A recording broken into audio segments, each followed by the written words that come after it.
NATO's greatest strength is the enduring bond between North America and Europe. We saw the strength of that bond after the 9/11 attacks against the United States.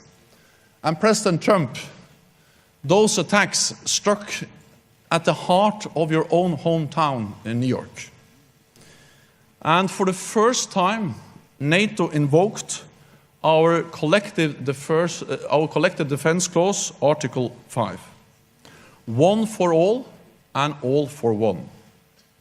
Hundreds of thousands of European and Canadian soldiers have served shoulder to shoulder with US troops in Afghanistan for over a decade, to help ensure it never again becomes a safe haven for international terrorists. It is our solidarity that keeps our nations safe. And when our open and free societies come under attack, we stand up for our values and our way of life.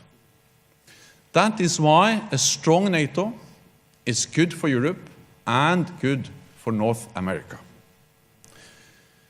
The 9/11 and Article 5 memorial will be a daily reminder of our vital bond. And today we will commit to do more in our common struggle against terrorism. So, Mr. President, it is a great honor to have you here and a great honor to give you the floor. Please. Thank you. Thank you. Thank you. Thank you very much, Secretary General Stoltenberg, Chancellor Merkel. Thank you very much.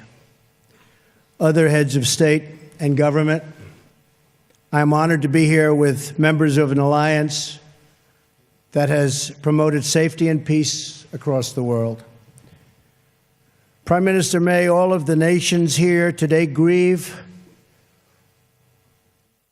with you and stand with you.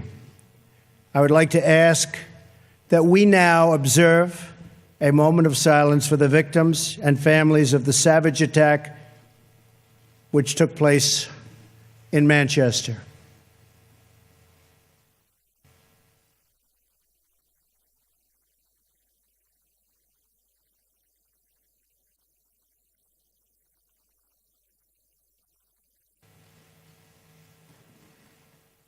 Thank you. Terrible thing. This ceremony is a day for both remembrance and resolve. We remember and mourn those nearly 3,000 innocent people who were brutally murdered by terrorists on September 11th, 2001. Our NATO allies responded swiftly and decisively, invoking for the first time in its history the Article 5 collective defense commitments. The recent attack on Manchester in the United Kingdom demonstrates the depths of the evil we face with terrorism. Innocent little girls and so many others were horribly murdered and badly injured while attending a concert, beautiful lives with so much great potential, torn from their families forever and ever. It was a barbaric and vicious attack upon our civilization. All people who cherish life must unite in finding, exposing, and removing these killers and extremists. And yes, losers. They are losers. Wherever they exist in our societies, we must drive them out and never, ever let them back in. This call for driving out terrorism is a message I took to a historic gathering of Arab and Muslim leaders across the region, hosted by Saudi Arabia. There I spent much time with King Solomon, a wise man who wants to see things get much better rapidly. The leaders of the Middle East have agreed at this unprecedented meeting to stop funding the radical ideology that leads to this horrible terrorism all over the globe. My travels and meetings have given me renewed hope that nations of many faiths can unite to defeat terrorism, a common threat to all of humanity. Terrorism must be stopped in its tracks, or the horror you saw in Manchester and so many other places will continue forever. You have thousands and thousands of people pouring into our various countries and spreading throughout, and in many cases we have no idea who they are. We must be tough, we must be strong, and we must be vigilant.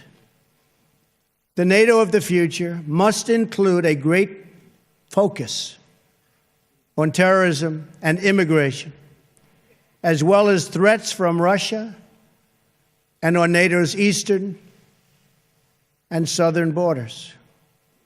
These grave security concerns are the same reason that I have been very, very direct with Secretary Stoltenberg and members of the alliance in saying that NATO members must finally contribute their fair share and meet their financial obligations. But 23 of the 28 member nations are still not paying what they should be paying and what they are supposed to be paying for their defense. This is not fair to the people and taxpayers of the United States. And many of these nations owe massive amounts of money from past years and not paying in those past years. Over the last 8 years, the United States spent more on defense than all other NATO countries combined.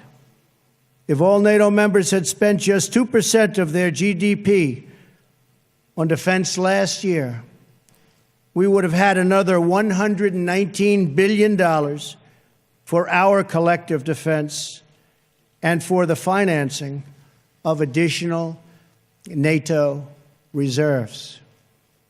We should recognize that with these chronic underpayments and growing threats, even 2% of GDP is insufficient to close the gaps in modernizing, readiness, and the size of forces.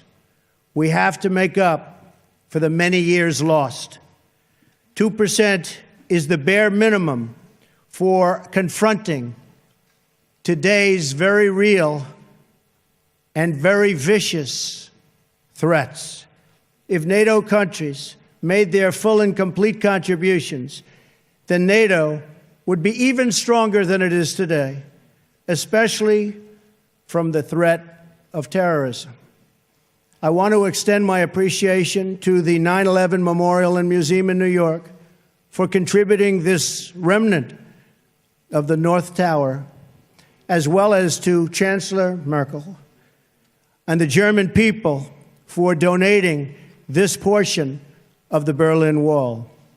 It is truly fitting that these two artifacts now reside here so close together at the new NATO headquarters. And I never asked once what the new NATO headquarters cost. I refuse to do that. But it is beautiful. Each one marks a pivotal event in the history of this alliance and in the eternal battle between good and evil. On one side, a testament to the triumph of our ideals over a totalitarian communist ideology bent on the oppression of millions and millions of people. On the other, a painful reminder of the barbaric evil that still exists in the world and that we must confront and defeat together as a group, as a world. This twisted mass of metal reminds us not only of what we have lost, but also what forever endures, the courage of our people, the strength of our resolve, and the commitments that bind us together as one. We will never forget the lives that were lost. We will never forsake the friends who stood by our side. And we will never waver in our determination to defeat terrorism and to achieve lasting security, prosperity, and peace. Thank you very much. It's a great honor to be here. Thank you. Thank you. Thank you very much.